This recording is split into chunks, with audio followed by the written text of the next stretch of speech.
네, 안녕하세요. 미스터 프릴입니다. 자, 박스 애니메이션 두 번째 시간입니다. 바로 한번 모그래프 적용시켜서 작업해 볼게요. 앞에 게 좀 수업이 좀 길었었어요. 그죠? 일단 모그래프에서 모텍스트 하나 꺼내고요. 그리고 라이트는 제가 일단 잠깐 꺼놓을게요. 지금 쓸 거니까 냅두고 그 다음에 모그래프 텍스트 뭐라고 할까요? 박스라고 할까요? 이렇게. 그리고 뎁스를 50 정도 넣고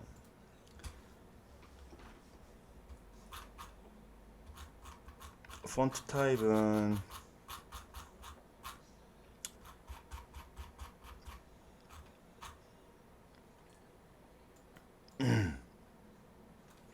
헬베틱한 위로 가겠습니다. 볼드로 할게요. 사이즈는 좀 키우고 이만하면 되지 않을까 싶습니다. 오케이. 자, 그러고 박스라고 잡아놓고요. 일단 이렇게 해놓고 여기서 클로너를 꺼낼게요. 그래서 클로너도 박스 클로너 얘를 여기다가 집어넣으면 되겠죠. 그리고 오브젝트 모드로 바꾸고 얘를 이 상태로는 이제 여기 오브젝트 모드에서 어떤 버텍스나 엣지나 서페이스를 적용시킬 수가 없잖아요. 그래서 여기 보시면은 커넥트 있죠. 커넥트를 이렇게 적용시켜 줍니다. 그래서 하나의 폴리곤으로 인식을 하게끔 만들어 주는 거죠. 그리고 여기다가 이걸 집어넣으면 돼요. 그죠? 그냥 이걸 집어넣는 거랑은 옵션 자체가 다르니까요. 이렇게 집어넣어요. 그리고 버텍스, 서페이스 볼륨으로 할게요. 그리고 개수 이렇게 넣고 지금 이게 되게 크죠, 사이즈가. 여기서 트랜스폼에서 이렇게 사이즈 줄여주시면 돼요.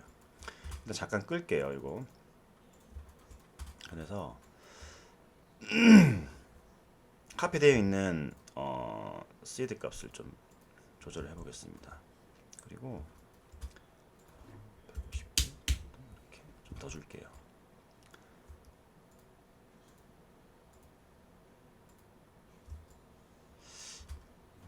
조금 더 사이즈를 줄여도 될 것 같아.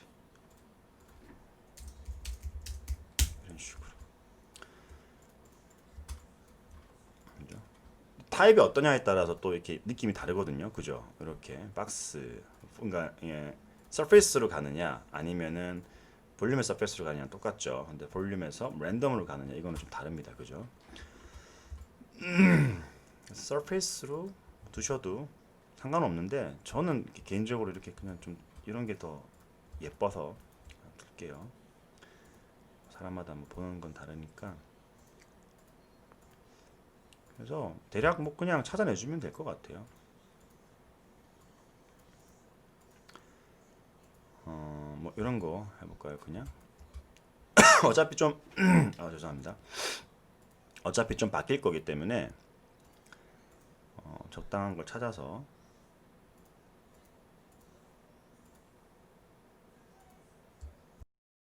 이렇게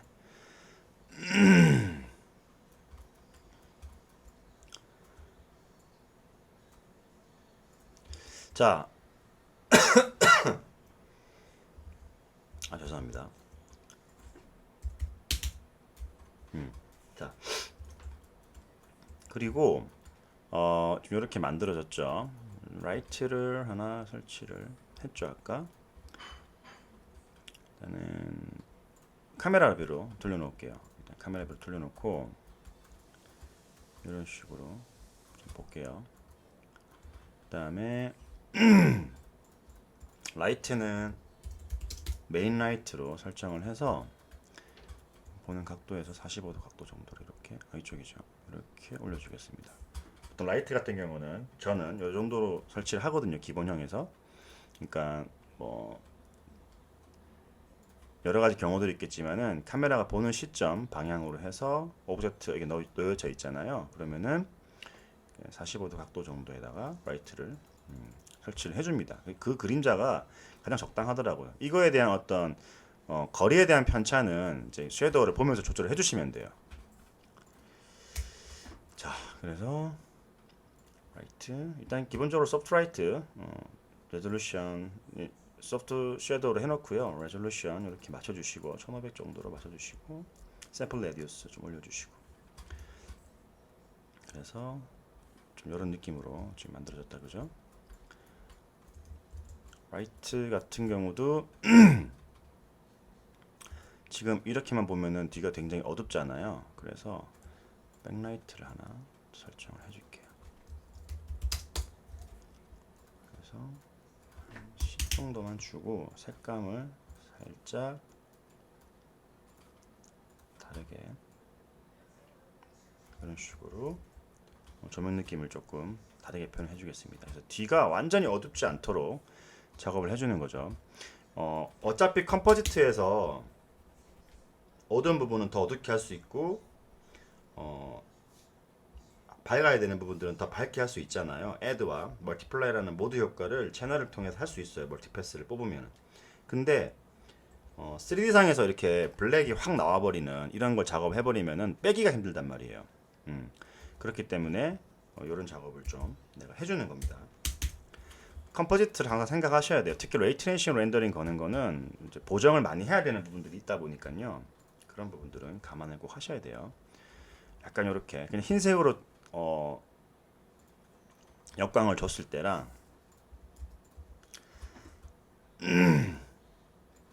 그죠? 그냥 흰색으로만 역광을 발랐을 때랑 또 약간의 뭐 블루톤을 살짝 줘가지고 역광을 발랐을 때랑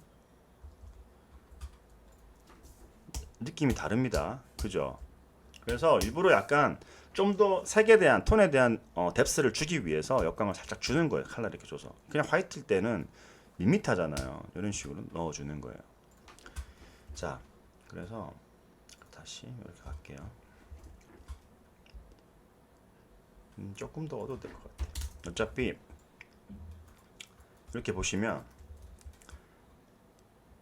이런 부분 또 어둡잖아요. 전반적으로 크게 밝아지게끔 만들어 주려면 라이트 같은 걸 쓰면 되는데 돔라이트는 좀 부담이 되는 부분도 있고 해서 많이 쓰는 게 이렇게 식으로 많이 씁니다. 어레이를 하나 꺼내줘요. 이거를 글로벌 라이트 어레이라고 하고 여기다가 라이트를 하나 넣어줍니다. 라이트를 이렇게 주시고 이게 어레이를 보시면 기본적으로 이렇게 카피가 돼 있잖아요. 뭐 5개든 몇 개든 상관없어요. 이거는 이게 거리가 한 3만 정도 나오게끔 만들어 주시고 멀면 좋죠. 일단 그냥 전체적인 분위기만 보여주는 거니까 살짝 위로 띄우는 거예요. 이렇게 전체적으로 좀 색이 올라왔죠. 그죠?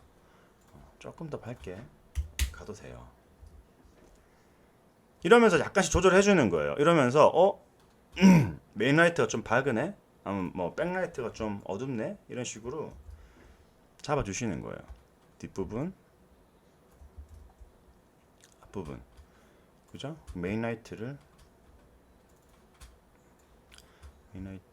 이거 스페큘러를 조금 올려볼게요. 이런 식으로 조금 더 티가 나죠.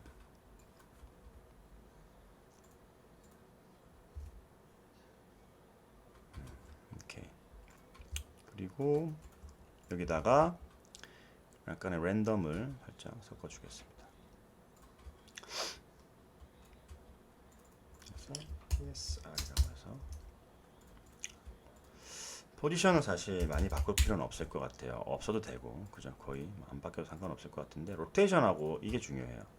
그래서 유니폼 스케일로 내가 틱을 해놓고 이렇게 세팅을 좀 하셔도 되고요.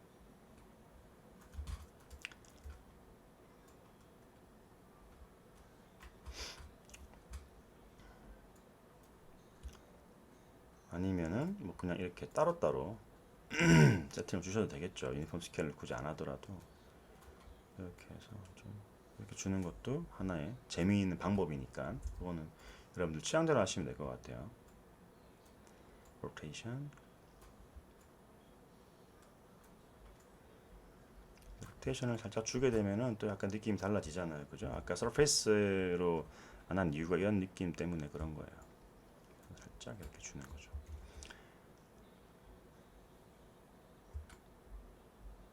오케이. 그래서 전체적인 라이트 느낌 한번 보는 겁니다. 그래서 전반적으로 백 쪽이고요, 그죠? 그다음에 프론트 쪽이고,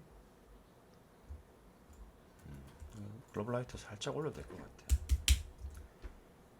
이렇게.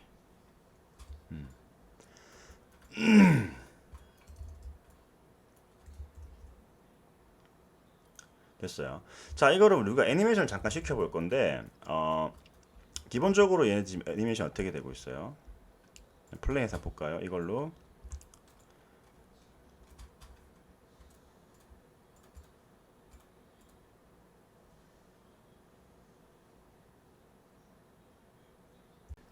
네, 안녕하세요. 미스터 프릴입니다.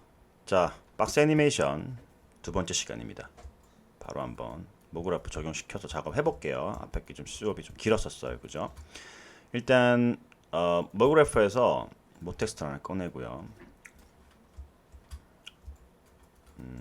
그리고 라이트는 제가 일단 잠깐 꺼놓을게요. 쓸 거니까 냅두고. 그 다음에 모그래프 텍스트 뭐라고 할까요? 박스라고 할까요? 이렇게. 그리고 뎁스를 이 정도 넣고,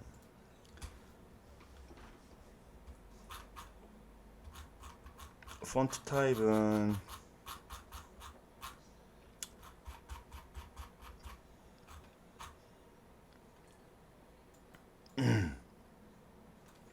알바틱한 위로 가겠습니다. 볼드로 할게요. 사이즈는 좀 키우고 이만하면 되지 않을까 싶습니다. 오케이. 자, 그러고 박스라고 잡아놓고요. 일단 이렇게 해놓고 여기서 클로너를 꺼낼게요. 그래서 클로너도 박스 클로너, 얘를 여기다가 집어넣으면 되겠죠. 그리고 오브젝트 모드로 바꾸고, 얘를 이 상태로는 이제 여기 오브젝트 모드에서 어떤 버텍스나 엣지나 서페이스를 적용시킬 수가 없잖아요. 그래서 여기 보시면은 커넥트 있죠. 커넥트를 이렇게 적용시켜 줍니다. 그래서 하나의 폴리곤으로 인식을 하게끔 만들어 주는 거죠. 그리고 여기다가 이걸 집어넣으면 돼요. 그죠? 그냥 이걸 집어넣는 거랑은 옵션 자체가 다르니까요. 이렇게 집어넣어요. 그리고 버텍스, 서페이스 볼륨으로 할게요. 그리고 개수 이렇게 넣고, 지금 이게 되게 크죠, 사이즈가. 여기서 트랜스폼에서 이렇게 사이즈 줄여주시면 돼요. 일단 잠깐 끌게요, 이거. 그래서 카피되어 있는 시드 값을 좀 조절을 해보겠습니다.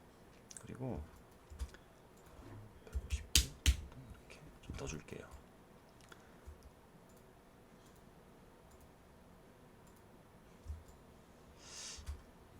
조금 더 사이즈를 줄여도 될 것 같아요. 이런 식으로. 그죠? 타입이 어떠냐에 따라서 또 이렇게 느낌이 다르거든요. 그죠? 이렇게 박스, 그러니까 예, 서페이스로 가느냐 아니면은 볼륨의 서페이스로 가느냐 똑같죠. 근데 볼륨에서 랜덤으로 가느냐 이거는 좀 다릅니다. 그죠? 서페이스로 두셔도 상관없는데 저는 개인적으로 이렇게 그냥 좀 이런 게 더 예뻐서 둘게요. 사람마다 뭐 보는 건 다르니까. 그래서 대략 뭐 그냥 찾아내주면 될 것 같아요.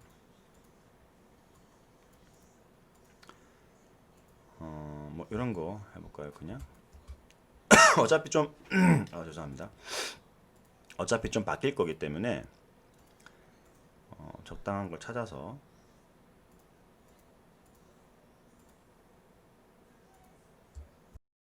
이렇게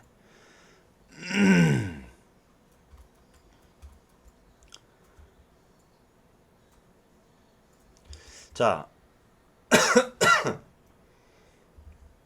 죄송합니다. 자, 그리고 지금 이렇게 만들어졌죠. 라이트를 하나 설치를 했죠 아까. 일단은 카메라 뷰로 돌려놓을게요. 일단 카메라 뷰로 돌려놓고 이런 식으로 좀 볼게요. 그 다음에 라이트는 메인 라이트로 설정을 해서 보는 각도에서 45도 각도 정도로 이렇게 이쪽이죠. 이렇게 올려주겠습니다. 보통 라이트 같은 경우는 저는 이 정도로 설치를 하거든요. 기본형에서. 그러니까 뭐 여러 가지 경우들이 있겠지만은 카메라가 보는 시점 방향으로 해서 오브젝트 여기 놓여져 있잖아요. 그러면은 45도 각도 정도에다가 라이트를 설치를 해줍니다. 그 그림자가 가장 적당하더라고요. 이거에 대한 어떤 거리에 대한 편차는 이제 섀도우를 보면서 조절을 해주시면 돼요.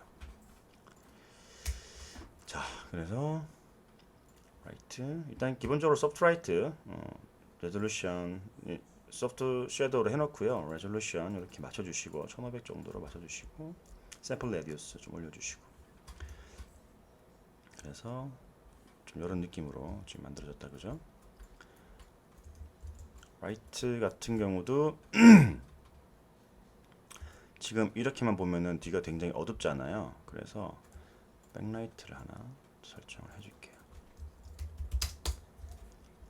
그래서 10 정도만 주고 색감을 살짝 다르게 이런 식으로 조명 느낌을 조금 다르게 표현해 주겠습니다. 그래서 뒤가 완전히 어둡지 않도록 작업을 해주는 거죠. 어차피 컴포지트에서 어두운 부분은 더 어둡게 할 수 있고 밝아야 되는 부분들은 더 밝게 할 수 있잖아요. 애드와 멀티플라이라는 모드 효과를 채널을 통해서 할 수 있어요. 멀티패스를 뽑으면. 근데 3D상에서 이렇게 블랙이 확 나와버리는 이런 걸 작업해버리면은 빼기가 힘들단 말이에요. 그렇기 때문에 이런 작업을 좀 내가 해주는 겁니다. 컴포지트를 항상 생각하셔야 돼요. 특히 레이트레이션 렌더링 거는 거는 이제 보정을 많이 해야 되는 부분들이 있다 보니까요. 그런 부분들은 감안을 꼭 하셔야 돼요. 약간 이렇게 그냥 흰색으로 역광을 줬을 때랑 그죠? 그냥 흰색으로만 역광을 발랐을 때랑 또 약간의 뭐 블루톤을 살짝 줘가지고 역광을 발랐을 때랑 느낌이 다릅니다. 그죠? 그래서 일부러 약간 좀 더 색에 대한 톤에 대한 뎁스를 주기 위해서 역광을 살짝 주는 거예요. 칼라 이렇게 줘서. 그냥 화이트일 때는 밋밋하잖아요. 이런 식으로 넣어주는 거예요. 자, 그래서 다시 이렇게 갈게요. 조금 더 어두워도 될 것 같아요. 어차피 이렇게 보시면 이런 부분 또 어둡잖아요. 전반적으로 크게 밝아지게끔 만들어 주려면 라이트 같은 걸 쓰면 되는데 돔라이트는 좀 부담이 되는 부분도 있고 해서 많이 쓰는 게 이렇게 식으로 많이 씁니다. 어레이를 하나 꺼내줘요. 이거를 글로벌 라이트 어레이라고 하고 여기다가 라이트를 하나 넣어줍니다. 라이트를 이렇게 주시고 이게 어레이 보시면 기본적으로 이렇게 카피가 돼 있잖아요. 뭐 5개든 몇 개든 상관없어요. 이거는 이게 거리가 한 3만 정도 나오게끔 만들어 주시고 멀면 좋죠. 일단 그냥 전체적인 분위기만 보여주는 거니까 살짝 위로 띄우는 거예요.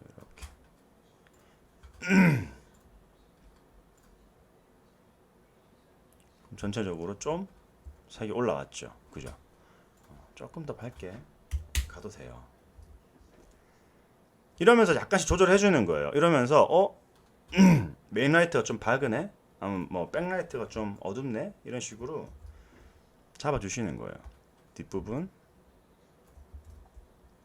앞부분, 그죠? 메인 라이트 이거 스페큘러를 조금 올려볼게요. 이런 식으로 조금 더 티가 나죠.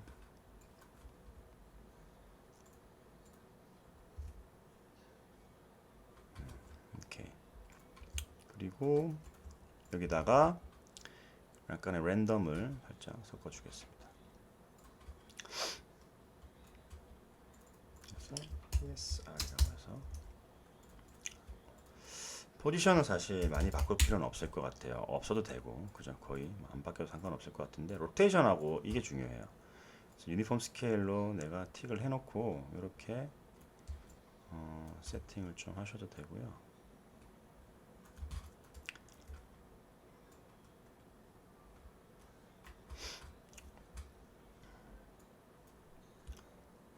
아니면은 뭐 그냥 이렇게 따로따로 세팅을 주셔도 되겠죠. 유니폼 스케일을 굳이 안 하더라도 이렇게 해서 좀 이렇게 주는 것도 하나의 재미있는 방법이니까 그거는 여러분들 취향대로 하시면 될 것 같아요. 로테이션, 로테이션을 살짝 주게 되면은 또 약간 느낌이 달라지잖아요, 그죠? 아까 서페이스로 안 한 이유가 이런 느낌 때문에 그런 거예요. 살짝 이렇게 주는 거죠.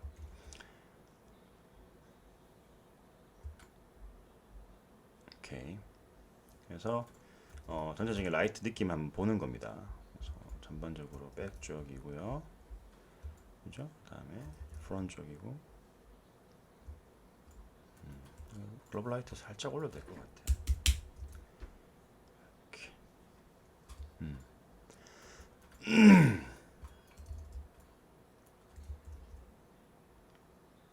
됐어요.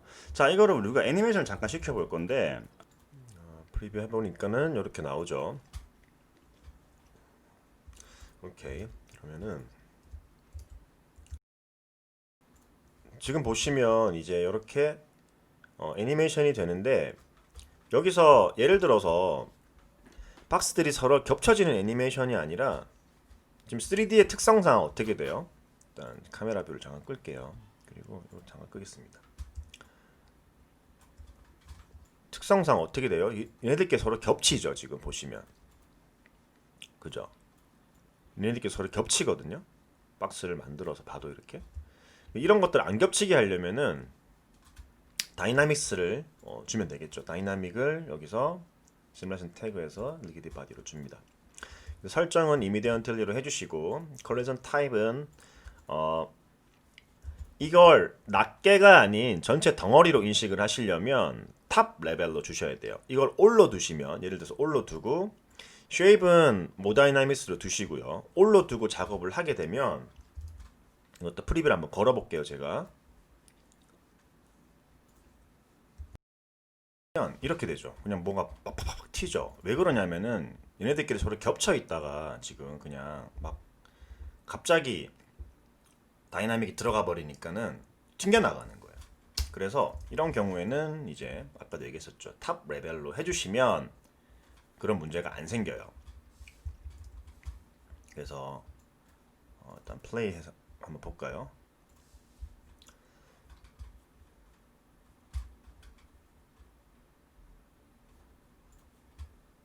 개수를 좀 줄여서 볼게요. 어떻게 되는지.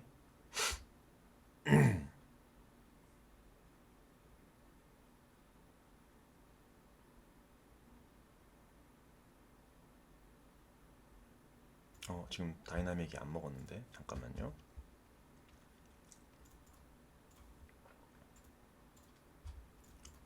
다시 해볼게요. 지금 탑 레벨을 제가 꺼놨었죠. 그랬더니 안 먹은 거예요. 탑 레벨이 얘잖아요. 가장 위에 거, 그죠? 자, 지금 뚝뚝 떨어지죠, 그냥 떨어지고 있는데 이게 떨어지는 걸 막으려면은 이제 어떻게 해야 된다? 나중에 우리가 다이나믹을 배우게 되면은 배웠을 수도 있고, 근데 이제 해보시면은 이 팔로우 포지션과 팔로우 로테이션을 많이 쓰게 될 거예요. 그래서 다이나믹이 되면 어떻게 돼요? 포지션이 이동하고 부딪히면서 서로 로테이션 되죠. 그런 어떤 부분에 대해서 제한적인 옵션을 걸어주는 게 이거라고 보시면 됩니다. 그래서 이런 식으로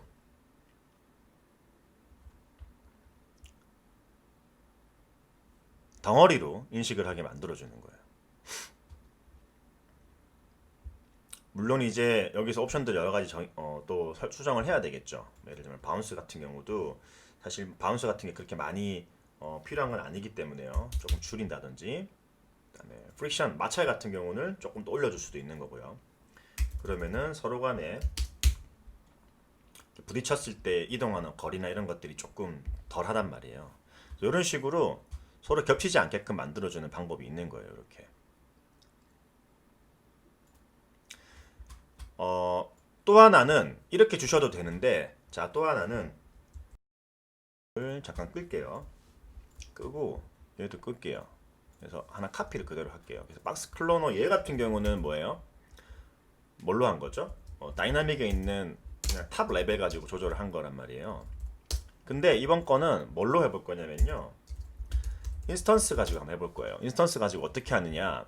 자, 일단 이것도 그냥 기본 옵션으로 둬요. 올로 둬요. 올로 두고 이걸 누르고요, 키고요. 지금 인스턴스를 이용해서 얘를 복제를 해줄 거예요. 어떻게 할 거냐. 자, 요거를 일단 한 번 더 그룹을 시켜줄게요. 한 번 더 그룹을 시켜주는 게 포인트예요. 한 번 더 그룹을 시켜주고, 그 다음에 박스 패키징 그룹이라고 합시다. 그 다음에 이걸 선택한 상태에서 인스턴스를 적용시켜요. 그럼 여기 어떻게 들어가요? 박스 클로스 서페이스라고 인스턴스가 들어가죠. 얘를 여기다가 집어넣는 거예요. 그럼 어떻게 돼요? 인스턴스 모드가 인스턴스로 돼 있죠. 노멀 모드로 돼 있는데 인스턴스가 된 거예요. 이렇게 되면은. 그러니까 복제를 시켜가지고 들어가는 거기 때문에 탑 레벨로 두지 않더라도 똑같은 애니메이션 현상을 줄 수 있다라는 거예요. 보시면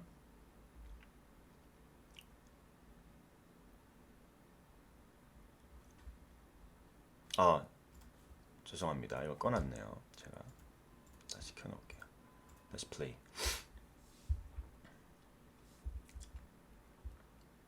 그래서 이렇게 약간 레퍼런스 형식으로 이용을 해서 더미를 하나 만든다. 그러니까 하나 어떤 여러 가지 애니메이션이 들어가 있는 모션을 하나의 어떤 객체, 그러니까 인스턴스란 이 객체로 통일해서 적용을 시키는 방법도 있다라는 거예요.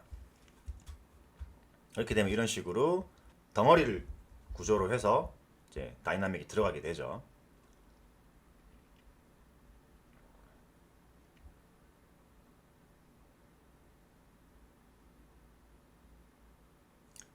오케이.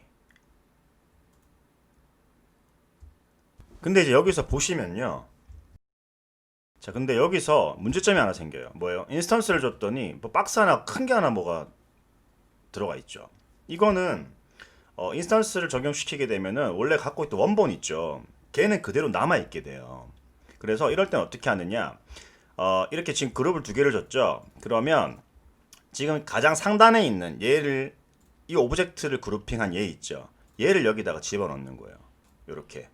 그러고 그 위에 있던 그룹핑 되어 있던 이 친구를 하이어라키를 꺼주면 돼요. 그러면 이렇게 원본이 사라지게 됩니다. 애기가 울어서 또 후사닥 뛰어갔다 왔네요. 자, 아무튼 이렇게 인스턴스를 가지고 활용하는 방법도 있다. 또 오네요. 잠시만요.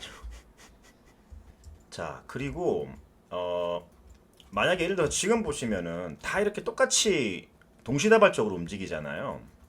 동시다발적으로 움직이는 이런 행태를 예를 들어서 내가 좀 랜덤하게 바꾸고 싶다 이럴 때 보통 많이 사용하는 게 어떤 거예요? 우리가 이제 뭐 예를 들면은 여기 랜덤에도 있죠. 랜덤에도 보시면은 파라미터에 타임 옵셋이라는 게 있습니다. 역시 마찬가지로 뭐 많이 쓰는 이런 타임 옵셋 기능으로 많이 쓰는 스텝 이펙터에도 이게 있어요. 있는데 자, 여기서 몇 가지 팁을 좀 드릴 건데요. 타임 옵셋이 적용이 되는 것과 안 되는 것 구별을 제가 그냥 확실하게 딱 두 개만 정의를 드릴게요. 복잡하게 돼 있을 수도 있는데 제가 그냥 작업하면서 경험하면서 느꼈던 거는 뭐냐면 이렇게 간접적으로 키프레임이 들어가 있는 것. 즉 여기 박스가 되는 애니메이션이 되는 이 객체에 키가 직접적으로 들어간 게 아니라 이런 익스프레소를 이용했다든지 어떤 다른 기능을 이용했다든지 아니면 키를 잡은 거를 여기서 엑스트래프를 이용해서 다른 씬으로 불러왔다든지 그런 경우에는 타임 옵셋이 안 먹어요. 타임 옵셋은 이렇게 키가 들어가 있는 애들한테만 먹습니다. 키가 들어가 있는 순수한 얘네들한테만 먹는다라는 거예요. 그래서 예제를 잠깐 보여드릴게요. 이런 식으로 제가 여기다 키를 집어넣은 박스 애니메이션 하나를 만들었어요. 이런 식으로 키가 다 들어가 있어요. 얘네들은. 이런 경우에는 만약에 예를 들어서 제가 뭐 텍스트를 하나 만들게요. 7이라고 그냥 간단하게 이름을 지어봅시다. 그리고 크게 키워볼게요. 이런 식으로. 그런 다음에 그죠? 그런 다음에 여기다가 커넥트를 주시고요. 모그래프를 하나 꺼내겠습니다. 그래서 얘도 7의 모그래프예요. 그죠? 여기다가 제가 요걸 집어넣을 거란 말이지. 그 다음에 어떻게 한다고? 이거를 오브젝트 모드로 바꾸고요. 오브젝트에다 얘를 집어넣어요. 그 다음에 뭐 볼륨으로 해서 이렇게 개수를 늘려볼게요. 자, 이런 식으로 해놓고 제가 잠깐 끄겠습니다. 이거는 지금처럼 이렇게 애니메이션이 되잖아요. 여기다가 제가 만약에 랜덤을 한번 줘볼게요. 그래서 랜덤에 다른 파라미터는 다 없고 타임 옵셋 값만 35프레임 간격으로 이렇게 주겠다. 이러면 어떻게 돼요? 이런 식으로 지금 미리 나와 있죠. 얘 같은 경우는 만약 예를 들어서 제가 음수로 주든 뭐 양수로 주든 얘네들은 미리 나와 있는 상태에서 보통 애니메이션을 준단 말이에요. 이것도 랜덤인 거예요. 시작점 자체도 랜덤인 거예요. 근데 이거 같은 경우는 스택 같은 경우는 이제 0부터 1이기 때문에 여기에 관계가 없다라는 거. 그래서 만약에 55다. 이렇게 되면 어떻게 돼요? 없어지죠. 그러니까 차근차근 제로부터 시작하는 거 이런 식으로.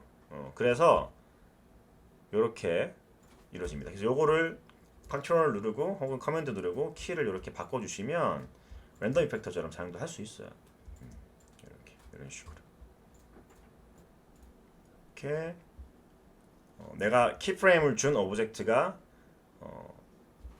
인터벌을 가지고 애니메이션 된다는 거예요. 그러니까 타이밍을 내가 랜덤하게 혹은 이 스텝 이펙터의 어떤 이런 스플라인 구조를 이용해서 바꿀 수 있다는 거예요. 타이밍을. 이건 무조건 이렇게 모그래프 오브젝트에 하이어라키 되는 객체에 키가 들어가 있어야 됩니다. 키프레임이 존재해야 된다는 거. 이게 제일 중요한 거예요. 자, 그러면 봅시다. 다시 여기로 돌아가서요. 자, 만약에 이런 경우에 다 만들어 놓고 이거 좀 시간차를 두고 인터벌을 두고 작업을 해야 될 것 같은데요 라고 만약에 진행을 해야 되는 상황이 온다면 사실 난감하죠. 이렇게 키를 다 잡아 놓은 상태인데 처음에 계획이 없던 것들이 나중에 수정이 돼야 되는 경우들이 생긴단 말이에요. 자, 그런 경우에는 일단 얘를 잠깐 끄고요. 얘를 밖으로 빼낼게요. 그죠? 그리고 얘를 지웁니다. 그리고 얘도 지울게요. 그러니까 인스턴스 모드가 아니라 바로 이 모드로 그냥 진행을 할 거예요. 인스턴스 모드가 아닌 부분으로 진행을 하고, 자, 그 다음에 제가 얘를 선택한 상태에서요. 얘를 잠깐 끌게요. 이것만 선택을 하고 여기 캐릭터에 보시면 매니저에 카푸치노라는 게 있습니다. 레코딩 하는 툴이죠. 그래서 PLA 하이어라키까지 다 채택을 한 다음에 스타트 리얼타임을 해주는 거예요. PLA 포인트 레벨 애니메이션이죠. 포인트도 애니메이션 잡겠다는 거예요. 얘들이 만약에 이런 포인트를 가지고 있는 폴리곤이면, 그다음에 포지션 스케일 로테이션도 키를 잡겠다라는 뜻이고요. 하이어라키는 얘만 선택해서 작업을 하면 얘 밑에 딸려 있는 모든 애들은 다 키가 들어간다는 거예요. 하이어라키. 오케이. 자, 그러면 스타트 리얼 타임을 이 선택하시고요. 컨트롤 키나 커맨드 키 누른 상태에서 바탕화면에다 찍어줍니다. 가만히 그다음에 놔주면 돼요. 그럼 어떻게 돼요? 하나 카피되면서 키가 하나 생겼죠. 자, 요거를 잠깐 하이드 시켜버릴게요. 밖으로 꺼내놓고 여기 새로 생긴 거예요. 볼까요? 밴드 지워볼게요. 어떻게 되는지.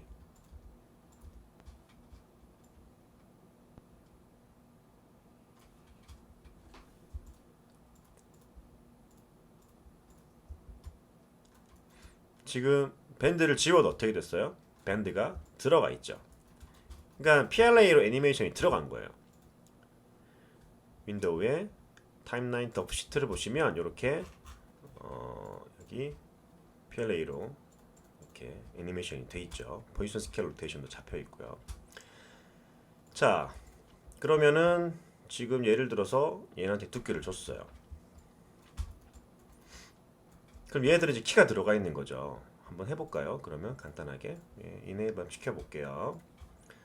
어떻게 진행되는지 한번 봅시다.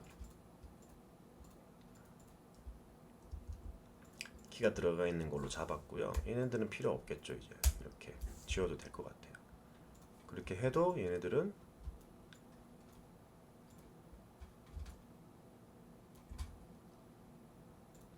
잠깐 끌게요.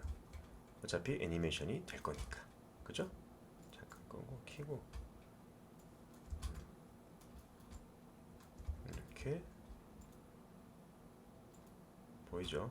자, 그럼 여기다가 제가 머그래퍼에서 스텝을 줄게요. 그죠? 그 다음에 끄고 offset을 주겠습니다. 이렇게 줘볼까요? 어떻게 됐어요? 시간차가 만들어지죠. 그래서 이런 식으로 리테이크를 하시면 되는 거예요. 그래서 타임 offset 이런 식으로. 자, 그래서 이렇게 카운트까지도 맞춰 보겠습니다. 그리고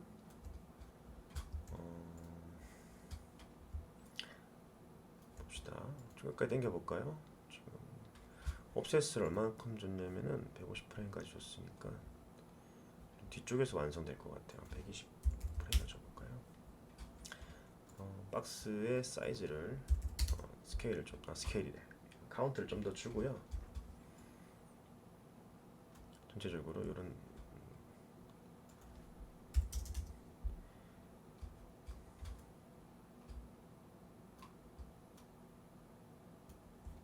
봅시다.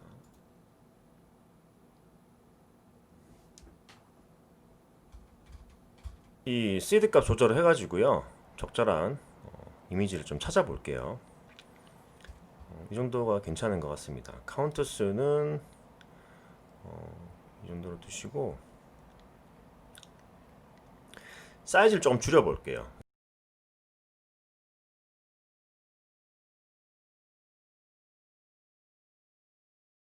이 개수를 좀 많이 하면은 좀 더 디테일해지잖아요. 그래서 그거를 한번 생각을 해서 고려를 해서 작업을 해볼게요. 이렇게 해서 오케이. 조금 이 부분들 정리를 좀 해줘야 되겠네요. 그죠? 개수 조금 줄여서 해볼게요. 지금 좀 무거워요. 그죠? 기프가 많아서 좀 무거워서 일단 렌더 세팅 들어가셔가지고 씬부터 설정을 해놓습니다. 이렇게 300프레임 이 정도 하면 될 것 같아요. 오케이. 그러고 자 렌더 한번 걸어보시면 이렇게 나오죠. 개수 좀 더 많이 할게요. 일단 거의 파이널라이징 한다고 보시고 작업을 하는 거니까요. 렌더링을 겁니다. 이렇게. 여기 보시면 이제 섀도우 부분들이 조금 디테일하게 안 나와요. 이게 레이트레이싱으로 렌더링 거는 거다 보니까 섀도우 자체가 그냥 가짜같이 나온단 말이에요. 그래서 겹쳐 있는 부분들에 대해서 디테일하게 표현을 안 해줘요. 피지컬 렌더에서 거는 것처럼 자세히 보시면은 그죠. 이렇게 겹쳐 있는 부분들은 잘 안 보여요. 그림자들이. 원래는 물체와 겹쳐 있으면은 이렇게 딱 진하게 나와야 되는데 그거를 해결해 줄 수 있는 게 이펙트에서 앰비언트 어클루전, 앰비언트 어클루전이라는 걸 적용시킵니다. 그래서 적용을 시켜 보시면은 이렇게 라인이 살죠. 그래서 이미 어떤 그림자를 만들어 주는 건데요. 섀도우랑 같이 쓰면 퀄리티를 좀 높일 수 있습니다. 다만 이제 렌더 속도는 좀 늘어나겠죠. 어쩔 수 없는 거고요. 자, 그리고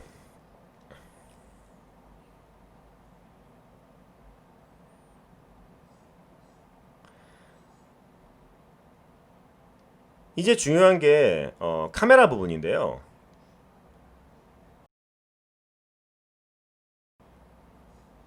우리가 3D에서 오브젝트에 대한 뎁스도 필요하지만 이 씬에 대한 뎁스도 필요하단 말이에요. 그래서 최대한 이게 어떤 공간에서 입체적으로 놓여 있다라는 걸 알게 하려면 카메라에서 DOF 조절을 해줘야 돼요. DOF 조절은 카메라 보시면은 자 이렇게 탑뷰에서 보는 게 좀 더 잘 보입니다. 그래서 디테일에 가셔가지고 프롬 블러와 리얼 블러, 그러니까 앞쪽에 블러 주는 것과 뒤쪽에 블러 주는 거라고 생각하시면 돼요. 간단하게. 그래서 이렇게 보시면은 포커스 디스턴스라고 하는 거 있죠. 이걸 기준으로 해서 내가 포커스 타겟을 잡는 거예요. 어느 부분이 가장 선명하게 나올 건지를 잡는 거고요. 점점 뒤로 갈수록 블러가 들어가고 앞쪽으로 점점 다가올수록 블러가 희미해진다. 이런 것들을 이 엔드 값으로 조절을 하는 거라 보시면 됩니다. 지금 엔드 값들을 조절해 주시면 이렇게 그 경계면이 늘어나죠. 뒤에 배경이 있으면은 좀 더 디테일을 살릴 수가 있어요. 자, 이렇게 해서 지금 글자에다가 이렇게 잡아놓고 이거는 이펙트에서 여기 뎁스 오브 필드 요 필터를 주셔야 됩니다. 이펙트를 주셔야 되고요. 이거 같은 경우는 스트렝스 렉스 조절하실 필요는 없어요. 어차피 우리가 애프터 이펙트나 누크 같은 데서 맵 소스를 가지고, 그러니까 채널을 가지고 직접 우리가 플러그인을 적용시켜 가지고 작업을 할 거기 때문에 3D상에서 뎁스 오브 필드를 거는 경우는 없어요. 만약에 3D상에서 막 2000, 3000 프레임 렌더링 걸었는데 이거 뎁스 오브 필드 빼주세요 이러면 어떻게 될까? 다시 걸어야 돼요. 그 문제가 있기 때문에 항상 멀티패스 채널을 쓴다 이렇게 알고 계시면 될 것 같아요. 지금 뎁스 오브 필드를 걸었는데 그렇게 티가 안 나죠. 앵글을 조금 이동시켜야 될 것 같아요. 지금 보니까 앵글 자체가 너무 정면이다 보니까 티가 많이 안 나는 거예요. 세기를 더 세게 주면 티가 날 텐데 우리는 지금 이 정도만 해서 확인해 보면 될 것 같아요. 렌더를 한번 요거만 조절해 가지고요. 제가 렌더를 한번 걸어 보겠습니다. 이렇게 DF 먹죠. 자연스럽게 먹어요. 그냥 일반적인 스탠다드 렌더링에서도 피지컬이 아니더라도 부드럽게 먹습니다. 자, 근데 우리는 이걸 이제 조금 더 연출을 자유도가 높게 하기 위해서 자, 만약에 예를 들어서 이 오브젝트가 움직인다. 그러면 저 포커스 디스턴스가 계속 따라다녀야 돼요, 사실. 그런 문제가 있다 보니까 저 같은 경우는 이 블러가 되는 기준점, 그러니까 포커스 디스턴스의 기준점을 이 포커스 오브젝트에서 타겟을 잡아줍니다. 보통은 이제 우리가 이런 기준이 되는 오브젝트 있죠, 요거 박스, 뭐 텍스트, 요걸 기준으로 잡으면 이렇게 잡히죠. 근데 지금 저희가 위치가 피벗 기준으로 가는 거예요. 피벗이 어디 위치에 있느냐, 액시스 축이 어디 위치에 있냐에 따라서 이 포커스 오브젝트의 기준이 맞춰지는 거예요. 그래서 저 같은 경우 이렇게 널을 하나 만들어서 이거를 DOF 타겟으로 이름을 적어주고요. 그 다음에 우리가 이제 애니메이션을 걸 거 있잖아요. 거기다가 링크를 걸어주는 거예요. 그냥 왜냐면 이게 움직일 거니까, 이게 계속 움직일 거잖아요. 만약에 이제 카메라만 움직일 거긴 한데 지금은 이게 오브젝트가 움직일 거니까는 이렇게 그 타겟이 되는 대상에다가 옮겨 놓고 요거를 자 볼게요. 이쪽 위치에다가 위치시키시고 그렇죠. 지금 보시면은 요거를 어디다가 위치시켜야 될까요? 이쯤에다 위치시킬게요. 그냥 맞는 것 같아요. 그죠? 그럼 이거를 링크를 걸어 놓는 거예요. 혹시라도 저기 움직이면 같이 따라다니라고. 이렇게 해서 링크 걸어 놓고 렌더링을 한번 한번 걸어볼게요. 딱 중앙이기 때문에 약간 살짝 포커스가 안 맞다 그죠? 요거 조금만 살살 조절을 해볼게요. 조금 뒤로 당겨서 볼까요? 이렇게 한 번 더 내려 볼게요. 이제 조금 포커스가 이쪽에 들어오죠. 앞쪽으로 살짝 들어오게끔 만들어 주려고 하는 거예요. 자, 그러면 카메라 앵글을 다시 원상복귀를 시켜 놓겠습니다. 정면으로 원상복귀를 시켜 놓고, 오케이. 이제 우리가 전체적으로 카메라 애니메이션이라든지 이런 것도 잡아야 되니까 다이나믹도 켜고요. 다이나믹도 이네이블 시켜놓고, 그다음에 로테이션 값 조금 더 주고, 프릭션 값도 좀 높여줄게요. 마찰을 좀 더 줘가지고 살짝 얘네들이 움직이는 데 있어가지고 무리가 안 되도록. 그리고 이렇게 소프트웨어 렌더로 프리뷰를 하나 걸어 놓겠습니다. 200프레임까지 걸면 될 것 같아요. 오케이.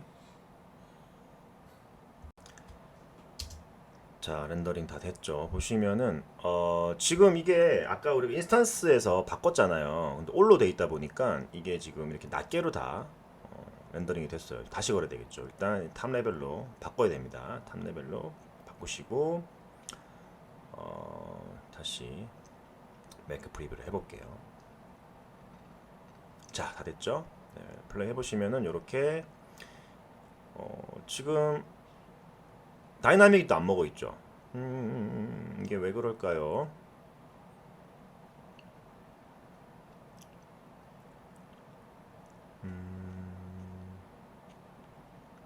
봅시다. 지금 탑 레벨에 있는 거를 제가 꺼놨네요. 비활성화 시켜놨죠. 탑 레벨이 저 클러스이기 때문에 클러스 서페이스인데 저걸 제가 꺼놨어요. 그죠? 그래서 이거 같은 경우는 다시 프리뷰를 또 해야 되겠네요. 보면은 지금 메이크 프리뷰를 다시 진행해 볼게요. 자, 또 됐죠? 보시면은 제대로 됐어요. 그죠? 덩어리가 다 됐는데 이제 보시면 이제 약간씩 이 시뮬레이션 같은 경우는 걸어 보시면은 저렇게 수정해야 될 부분들이 보여요. 뭔가 튄다든지 겹친다든지 이런 부분들, 저런 부분들은 계속 수정하면서 여러분들이 테스트 해보고 또 수정하고 테스트 해보고 수정하고 이러면서 완성본을 닦아 나가야 되는 거예요. 한 번만에 시뮬레이션은 되는 경우는 100% 없다고 보시면 돼요. 그래서 뭐 다이나믹에서 예를 들면은 이 force 값들을 팔로우 포지션과 팔로우 로테이션 값들을 뭐 약간씩 조절을 해준다든지, 아니면은 이렇게 뭐 랜덤의 스케일 같은 걸 조절을 해준다든지, 로테이션 같은 경우도 조금 다르게, 그러니까 앞에 했던 거랑 좀 다르게 값을 또 한번 줘보는 거예요. 그러고 또 테스트 렌더링 걸어보고, 일단 지금은 이제 카메라 애니메이션 한번 걸어봐야 될 것 같아서 이렇게 개수를 좀 낮추겠습니다. 그래서 클러스 서페이스도 끄고요. 용량이 좀 차지하는 것들은, 메모리 차지하는 것들은 끄고 일단 널을 하나 꺼낼게요. 그래서 우리가 올빗 카메라 같은 느낌으로 이렇게 로테이션 카메라라고 해서 작업을 진행을 할 거예요. 그래서 카메라를 이렇게 시켜주시고, 일단 카메라 위치부터 잡아줘야 되겠죠. 카메라 위치부터 오브젝트의 중심축에다 저는 일단 맞출게요. 보통 뭐 제품 같은 경우 이런 식으로 올빗 카메라를 쓰죠. 타겟 카메라보다는 올빗 카메라로 이렇게 쓰는 경우들이 많습니다. 자, 이렇게 해서 링크 시키고 다이나믹을 잠깐 꺼줄게요. 그리고 이 정도에서 이제 키 애니메이션 잡을 거예요. 그래서 일단 로테이션을 H축에서 로테이션을 시키면 저런 식으로 지금 휙 없어져 버렸네요. 왜 그러지? 여기 지금 카메라에다가 줘버렸죠. 여기 널에다가 줘야 되는데 널에다가 H축에서 디그리를 조절해 주시고요. 이렇게 돌아가죠. 요걸로 일단 먼저 로테이션을 시켜놓고 카메라 프리 카메라 가지고 내가 원하는 카메라 앵글을 또 잡아 나가면서 그렇게 중첩해서 카메라 앵글을 잡는 거예요. 일단은 가장 간단한 방법 중에 하나입니다. 제품 같은 거 할 때. 자, 그렇게 해서 렌더 세팅부터 들어갈게요. 그래서 300, 200, 250, 300프레임 합시다 그냥. 300프레임 잡고 안티 알리아싱 베스트로 놓고요. 오케이. 나머지는 일단 나중에 또 세팅을 하기로 하고, 자, 그래서 로테이션 카메라에 일단 키를 좀 먼저 주겠습니다. 그래서 이 정도 240프레임 정도에서 마이너스 360도 해서 오른쪽으로 회전하게끔 만들어주고, 이렇게 오른쪽 회전하기 맞나요? 왼쪽인가? 아무튼 회전하게 만들어주고 그 다음에 이제 이 상태에서 오른쪽 회전하기 맞네요. 이 상태에서 카메라 가지고 이제 내가 앵글을 좀 잡아주는 거예요. 그래서 오토키 설정해 놓으시고 이렇게 카메라 앵글을 돌려가면서 활용을 하시면 돼요. 그래서 내가 원하는 앵글을 잡는 거예요. 먼저 기본 축을 먼저 잡아놓고 애니메이션으로, 그리고 프리 카메라 가지고 내가 원하는 앵글이나 어떤 화각을 조절을 해놓는 거죠. 자, 일단 00로 만들어 놓고 카메라를 옮겨서요. 이렇게 디폴트 세팅으로 해놓고 진행을 한번 해볼게요. 일단 이걸 끄고 오브젝트를 놔두고 하는 게 좀 더 가벼울 것 같아요. 오브젝트를 두고 하는 게 더 가벼울 것 같아서 이렇게, 그죠? 훨씬 가벼워졌죠? 어차피 이걸 기준으로 해서 모그래프에 오브젝트들이 붙어 있는 거니까 키를 한번 줄게요. 그래서 이런 식으로 돌려서 앵글을 맞춰줘 보고요. 이거는 여러분들이 여러 번 해봐야 돼요. 그래서 잘 나오는 재밌는 그리고 예쁜 그런 앵글들을 잡아가지고 작업하는 걸 추천드리고요. 이런 비슷한 어떤 텍스트 애니메이션에 대한 앵글 값을 가지고 있는 레퍼런스들, 참조할 수 있는 것들, 자료들이 있으면 그런 것들 보고 작업하시는 것도 굉장히 큰 도움이 됩니다. 또 카메라에서 벗어났네요. 이렇게 그래서 쯤에서 이렇게 정립되도록 전면에서 그렇게 작업을 해줄게요.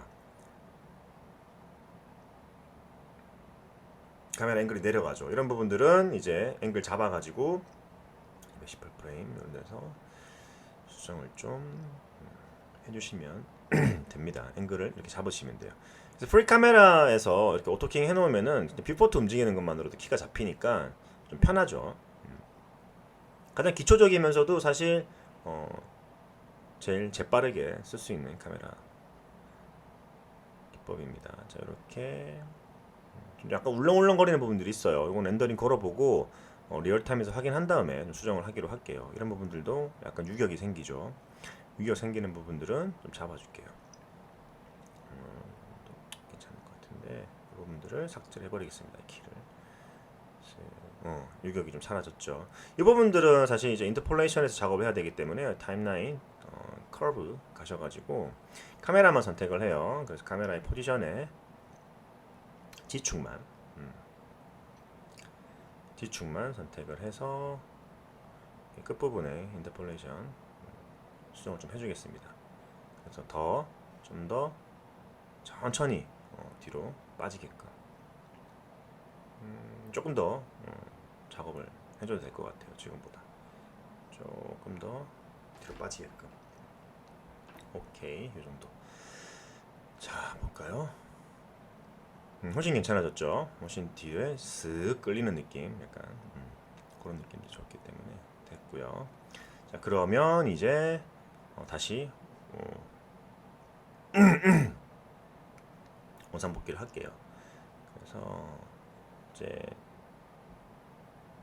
최종 렌더링 걸 사이즈로 개수로 카운트로 이렇게 올려주시고요. 그다음에 서페이스 켜주시고 또 이네이블 시켜주시고 다이나믹 그다음에 메이크 프리뷰에서 최종적으로 한번 걸어보는 거예요. 300프레임 통으로 걸어볼게요. 자, 렌더링 다 됐죠? 자, 보시면 됐어요. 근데 카메라가 휜다 그죠? 한번 뭐 저것도 잠깐 붙어 있는 것들이 좀 덜컹덜컹거리는 것들 좀 있네요. 그죠? 저런 것들도 손을 좀 봐줘야 될 것 같아요. 자, 여기서 다시 끄고 카메라 앵글을 또 수정을 해줄게요. 그래서 뷰포트에서 무거운 부분들은 좀 꺼주시고 작업에서 가벼운 기준으로 해서 수정 좀 할게요. 일단 포스 값도 좀 수정을 해주고요. 그다음에 또 개수도 조금 낮춰볼게요. 그다음에 사이즈 조절을 좀 해볼까요? 사이즈 조절을 조금 랜덤에서 사이즈 조절과 포지션도 살짝 조절을 좀 해줄게요. 디그리도 좀 바꿔보고. 오케이. 다른 거는 뭐 카메라나 이런 것들은 아까 여기 약간 덜컹거리는 부분 있었거든요. 저 부분들만 살짝 좀 손을 봐줄게요. 보시면은 여기서 한번 덜컹거린다, 그죠? 유격 생기죠. 이 부분들 지우고 지우면은 좀 깔끔해지겠죠. 그래서 저렇게 키를 막 잡아보고 중간중간에 키를 내가 딜리트하면서 키 리덕션을 하면서 이렇게 앵글 정리를 좀 해줘야 돼요. 그래야지 깔끔한 모션이 나오니까 인터폴레이션 작업도 무조건 해주셔야 되고요. 지금 이 정도로 해서 일단 인트로 부분 좀 바꿀게요. 인점을 이런 식으로 키를 줘가지고 뭐 이런 식으로 좀 인과 아웃이 뭔가 딱 전달되게끔 만들어 주는 거죠. 그래서 이거 아니죠. 지금 잘못 켰어요. 지금 오케이.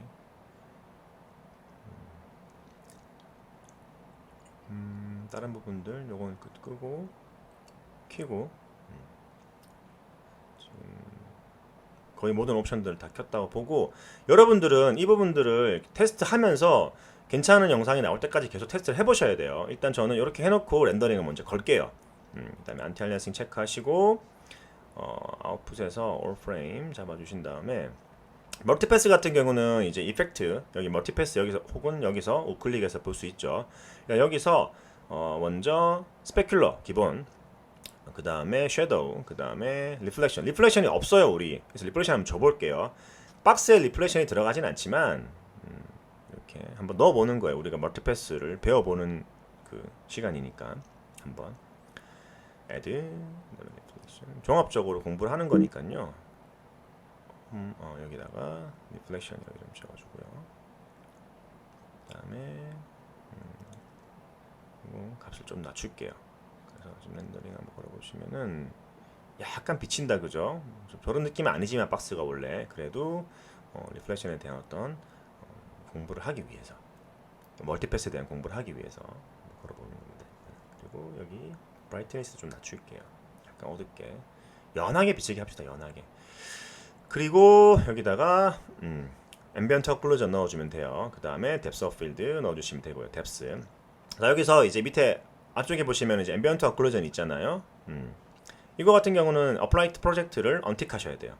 활성화 시켜놓고 저 어플라이트 프로젝트를 언틱하시면 씬에는 적용이 안 되고 멀티패스로 뽑아집니다. 굉장히 중요한 부분이에요. 뎁스 오브 필드 같은 경우는 그냥 꺼놓기만 하세요. 일단 이펙트를 줘놓고 비활성화만 시켜놓으면 돼요. 앰비언트는 활성화 시켜놓고 어플라이트 프로젝트만 끄고 이거는 외워두시면 돼요. 그냥 저렇게 작업을 하는 거니까.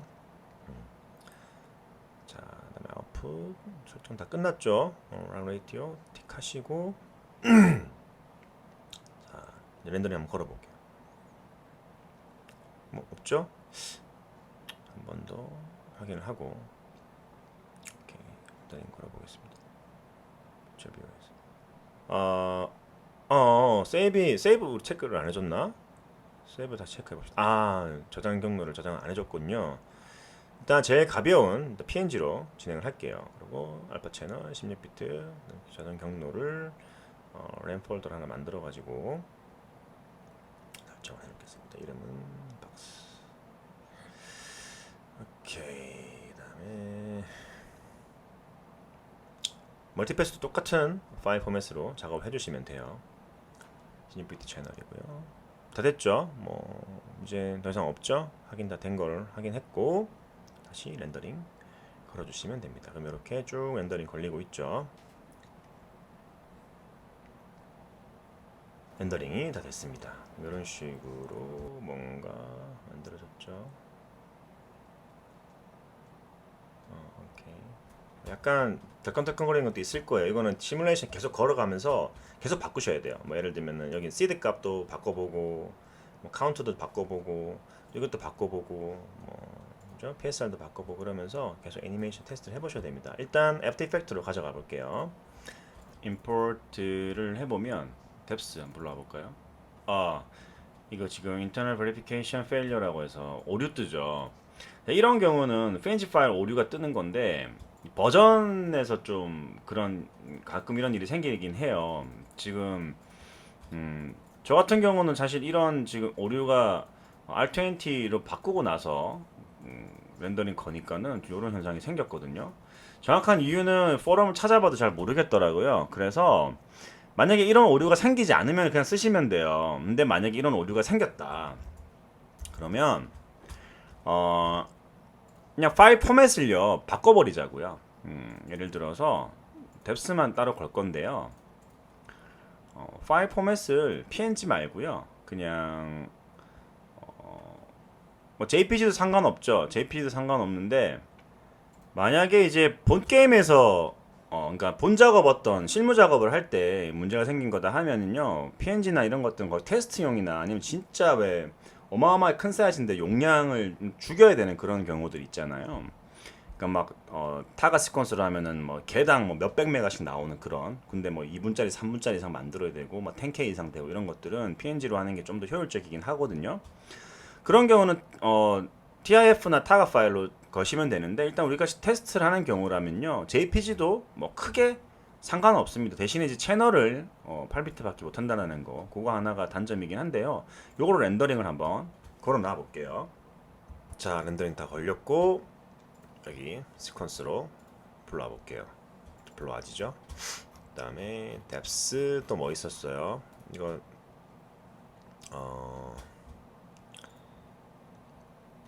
이렇게 볼게요.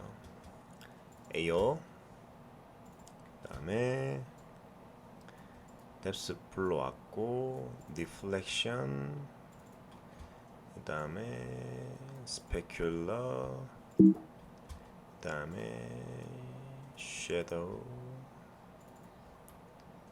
그 다음에 뷰티 패스 오케이 이렇게 해서 불러와 보겠습니다. 지금 이런 식으로 돼 있죠. 풀로 만들게요. 알파가 들어간 상태로 한번 확인을 해보겠습니다. 이 상태로 일단 AO, 뎁스, 리플렉션, 섀도우, 스페큘러 다 꺼내서 쪼르륵 들고 와볼게요. 일단 이렇게 묶어준다고 생각하시면 돼요. AO와 섀도우 같이요 이렇게 블랙을 사용해야 되는 것들 있죠. 그게 아래쪽에 깔린다고 보시면 되고요. 일단 일반적으로 얘네들끼리 일단 묶어줄게요. 이렇게. 그 다음에 스페큘러 리플렉션 같은 경우는 화이트를 사용하는 거잖아요. 그래서 이렇게 또 그룹을 지어줄게요. 그 다음에 얘는 완전히 뎁스를 사용할 거니까 일단 끄고 일단 리플렉션 같은 경우 봅시다. 리플렉션은 거의 뭐 안 들어갔네요. 그죠? 태가 거의 안 나죠. 일단은 잠깐 끄고 이것도 들어가 있네. 아니구나. 약간 들어가 있는 것 같은데 거의 안 보이죠. 스페큘러 그다음에 AO 섀도우예요. 그죠?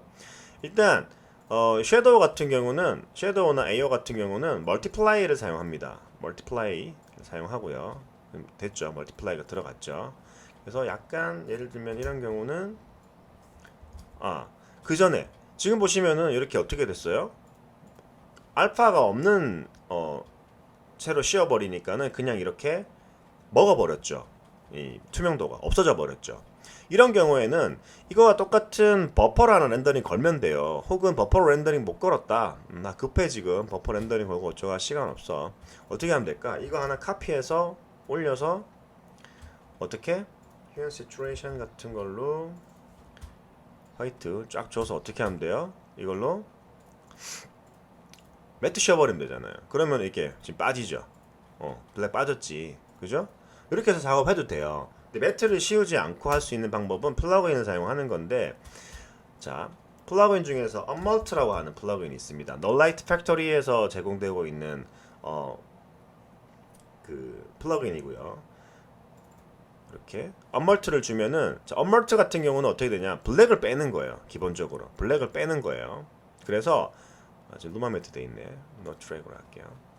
블랙을 빼는 거예요. 이렇게. 그래서 어떻게 하느냐? 이거 사용할 때는 인버터를 먼저 줘요. 그래서 얘를 일단 먼저 반전을 시켜요. 그래서 이 부분을 블랙을 빼는 거야. 화이트만 남지. 이 부분은 다시 어떻게 하면 될까? 인버터 시켜버리면 짜란 그냥 빠지는 거예요. 그래서 인버트, 언멀트, 인버트를 시킨다는 거, 멀티플라이를 주는 이런 섀도우나 AO 요소들은요. 위에 같은 경우는 뭐 이렇게 주더라도요 컬러를 좀 바꿀 수 있겠죠. sorry. 휴로 바꿔볼게요. 그러면 그냥 illustration 글라이즈 줘서 이렇게 살짝 이런 느낌. 좀 더 뎁스를 좀 더 주는 것 같은 거죠. 그 다음에 AO 줘볼게요. AO 이렇게 멀티플라이 줘서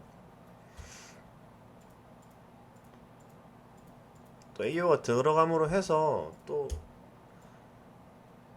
해가 되는 수도 있기 때문에 살짝만 이렇게 주고 어떻게 주느냐 그러면 한 80 정도만 주고요. 이거 같은 경우는 레벨로 쪼아주면 돼요.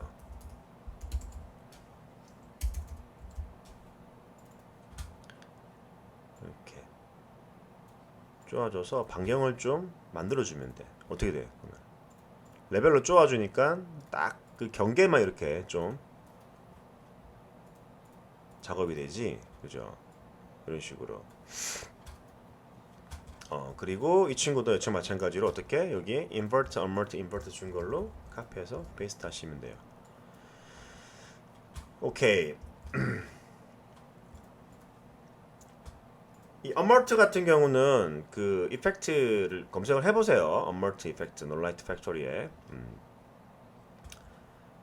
자, 그리고 스페큘러 같은 경우는 화이트죠. 그래서 보통 add나 add를 주면 좀 강하게 들어가고요. 그 다음에 right는 좀 약하게 들어가죠. screen은 중간 정도라 보시면 돼요. 보통 add를 주면은 좀 증폭시키는 그런 느낌이 있는 거고요. 그래서 add로 해서 이렇게 잡아주시고 얘 같은 경우는 어떻게 하면 될까요? 화이트만 빼면 되잖아. 블랙을 빼면 되잖아. 언멀트만 줘버리면 되는 거야. 빠지는 거야 바로. 오케이? 그리고 리플렉션도 마찬가지예요. 리플렉션은 거의 지금 뭐 안 먹어 있는 것 같거든요. 없는 것 같아요 거의. 그죠? 한번 해볼까? 리플렉션도 언멀트 주면 돼요. 어차피 화이트를 사용하는 거니까. 증가. 거의 리플렉션 안 먹었다고 보셔도 될 것 같아요. 살짝 요런데 먹어 있는데 거의 뭐 없다고 생각하셔도 무관할 것 같습니다. 자, 이렇게 한 다음에 뭐 배경 같은 경우는 이게 지금 완성된 소스라고 봅시다. 이렇게 되면은 조금 더 몇 개 더 할 걸 그랬어요, 그죠? 좀 아쉽죠, 이런 부분들. 여러분들은 조금 더 잡아주셔야 돼요. 배경 같은 경우는 그냥 블랙 솔리드로 해서 백에다 넣고 언멀티해서 언멀트만 쓰다 보니까 라디언트 맵을 줘서 라디얼 맵 전한번에도 한번 말씀드렸지만은 애프터 이펙트에 대한 부분들은 상세하게 설명은 드리진 않아요. 애프터 이펙트는 별도로 여러분들이 공부를 하셔야 되는 부분이다 보니까 제가 애프터 이펙트까지 이렇게 뭔가 잡아드리진 않습니다.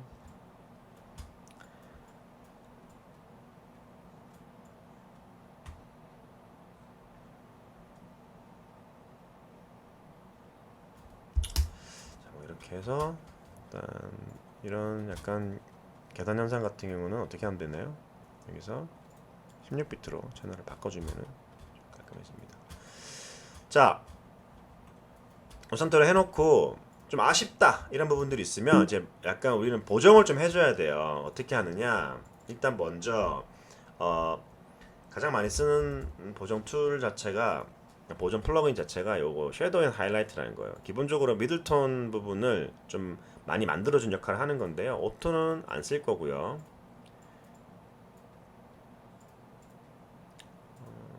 전체적으로 너무 밝아질 필요도 없고요. More 옵션에서 좀 더 보는 거예요. 그래서 섀도우 토탈, 레디우스, 컬러 커렉션 가지고 조금 더 미들턴 컨트라스트를 줘가지고 이렇게 컨트라스트 조절할 수도 있고 블랙 클립, 화이트 클립 이런 걸 조절해서 밝은 부분과 어두운 부분의 전체적인 면을 잡을 수 있겠죠. 0.5 1 정도 줄게요. 그럼 이제 오리지널과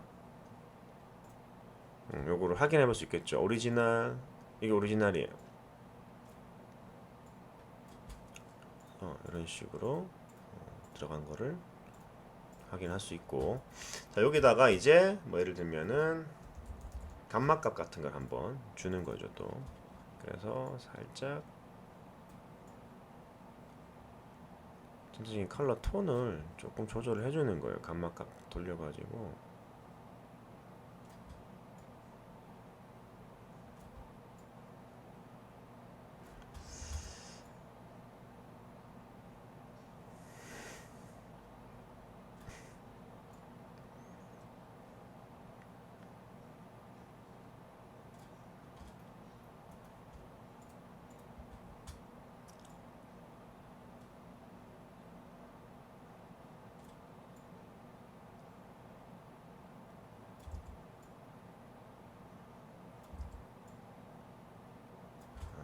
이 정도 돌려볼게요. 그 다음에 뭐 휴 말고 레벨을 한번 줘보세요. 레벨을 줄게요. 레벨 줘가지고요. 컬러를 그린 쪽으로 좀 잡아줄게요. 레드 쪽도 그렇고 너무 레드로 그만 좀 그러니까 살짝 저는 이렇게 컬러가 좀 묻어있는 느낌을 좀 주고 싶어서 그런 거거든요. 그린보다는 이 정도의 컬러감이 좋을 것 같아. 감도가. 지금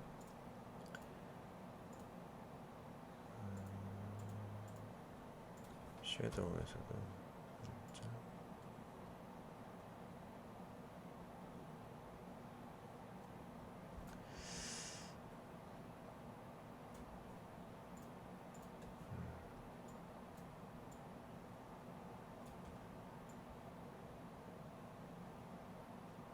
이 정도면은 좀 괜찮을 것 같지 않나 싶네요. 그 다음에 이렇게 톤을 업을 한 번 더 시켜줄 때는요, 이렇게 카피를 하나 해놓고 여기 있는 플러그인 다 치워버리고요.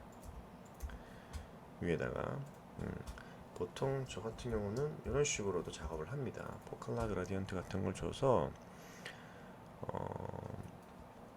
배경색을 한번 찍어주는 거예요. 이렇게.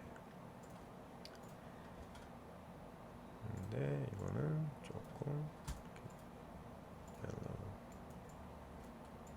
느낌을 줘가지고요.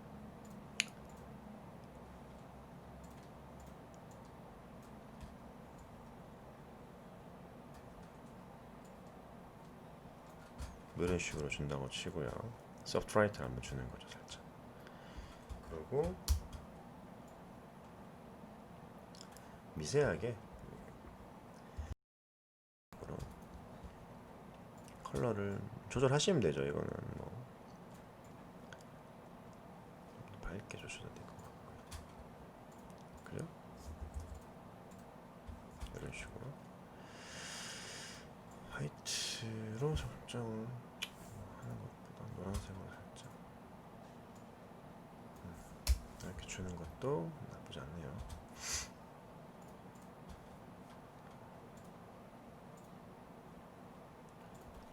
약간 톤만 살짝 올려주는 느낌이라고 보시면 될 것 같아요. 이렇게 전체적인 컬러만 올려주는 느낌이라고 보시면 돼요. 배경이 전반적으로 좀 칙칙한 것 같으니까 조금 느낌을 바꿔줄게요. 이런 식으로. 뭐 예를 들면은 이렇게 작업을 했다 치고요. 지금 이런 식으로 애니메이션이 된다, 그죠? 뎁스 오브 필드 같은 경우는 어떻게 주느냐? 이렇게 하나를 다 묶어버려요. 배경까지도 묶어도 되고요. 아니면 배경을 빼고 묶어도 상관없습니다. 그래서 그룹이라고 칠게요. 여기다가 depth라고 검색을 해보시면 여기 FL Depth of Field라는 게 있어요. 제가 사용하는 그 GDepth 플러그인이고요. 그게 아니라면은 여러분들은 그냥 일반적으로 만약에 플러그인 내가 없다, 플러그인을 별도로 가지고 있지 않다라고 하신다면은 이펙트에 보시면 여기 블러가 어디 있나요? 안 보이냐? 아 여기 있다. 여기 보시면 카메라 렌즈 블러라는 게 있어요. 이걸 사용하셔도 괜찮습니다. 근데 좀 느낌이 달라요. 카메라 렌즈 블러 같은 경우는 지금 여기다가 그룹에다 줄게요. 얘 같은 경우는 레이어를 이제 이 뎁스 필드를 사용하시면 돼요. 그럼 이게 뎁스가 들어가죠. 근데 경계면을 좀 처리하는 데 있어가지고 이런 게 좀 아쉬워요. 그래서 저 같은 경우는 FL 뎁스 오버필드를 씁니다. 노멀 모드로 할게요. 박스 모드를 이렇게 설정을 하시고 이거를 이렇게 포컬 랭스 위치를 잡아주신 다음에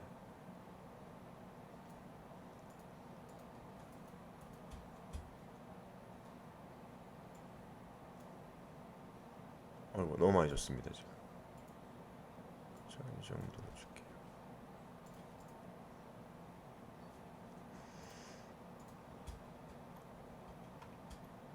지금 포컬 랭스를 잡아볼게요. 그리고 여기 다시 이렇게 잡을게요. 그리고 이 정도 주고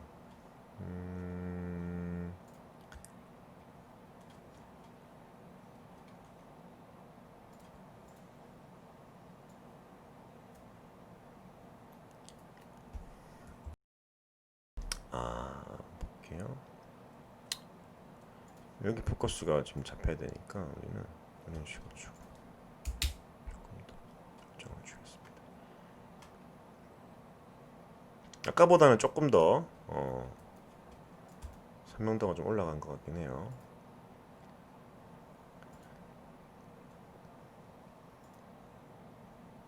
이렇게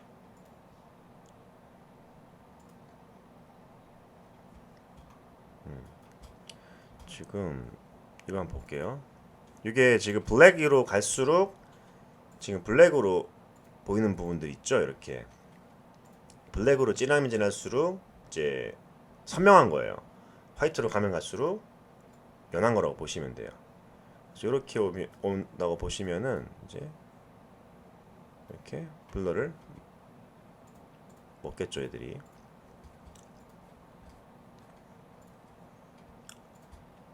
기준점을 여기다가 주고 이거를 올려볼게요. 뒤쪽으로, 그죠?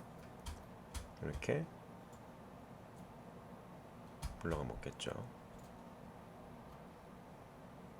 이런 식으로. 지금 정확한 경계면을 보시면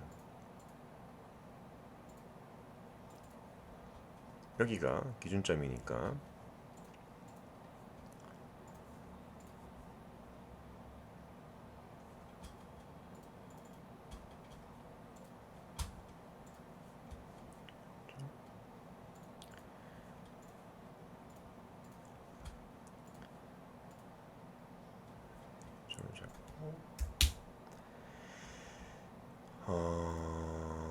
select depth 값을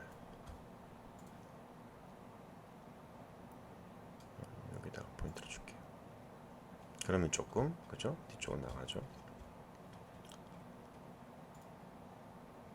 이런 식으로 감마 커렉션을 잠깐 꺼주시면은 조금 더 자연스럽게 블러링 처리가 됩니다. 이거는 좀 만지셔야 돼요. 좀 만져보시면은 좀 이해가 되실 거예요. 훨씬 더 자연스럽게 만들어지죠. 그죠? 일단 배경이 너무 아직 칙칙한 것 같아서 좀 바꿀게요. 그냥 차라리 이런 식으로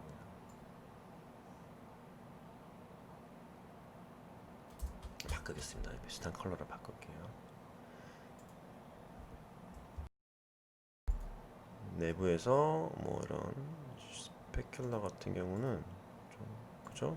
레벨 같은 걸 좀 줘가지고 조절할 수도 있겠죠. 이런 식으로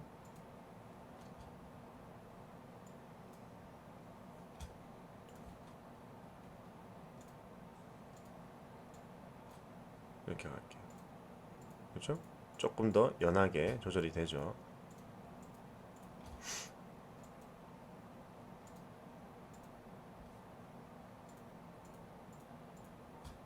살짝만 주는 것 정도로만 합시다.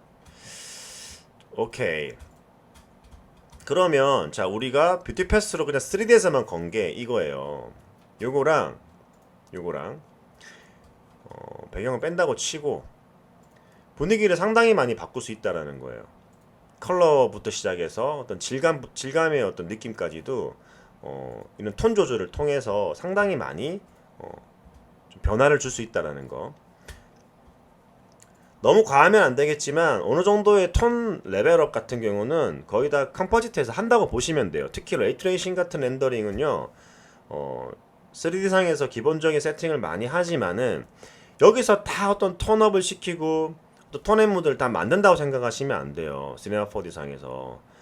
그렇기 때문에 내가 어느 정도 완성본을 머리에 그려놓고 컴포지트에서 그거를 마무리한다는 생각으로 3D에서는 최소한의 어떤 디벨롭만 한 상태에서 컴포지트를 해야 됩니다. 렌더링 걸어가지고. 그러니까 멀티패스가 중요하다는 거예요. 그만큼.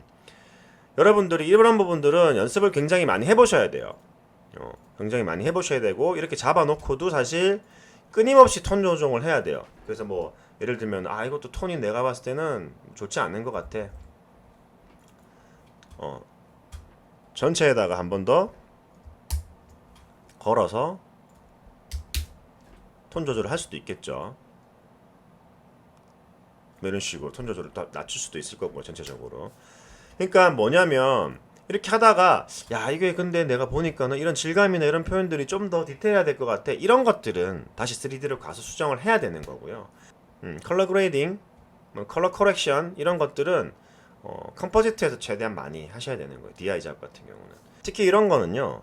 어떤 레퍼런스를 딱 정해놓고 저 레퍼런스의 느낌대로 내가 톤을 한번 내보는 거 이런 연습을 하는 게 굉장히 중요합니다. 이런 과정을 겪다 보면은 나름대로의 어떤 규칙이 생기고 작업 방식이 생겨요. 그래서 여러분들만의 나름대로의 작업 방향성을 꼭 가지시길 바랄게요. 다들 수고하셨고요. 다음 강의 때 또 뵙도록 하겠습니다. 수고하셨습니다.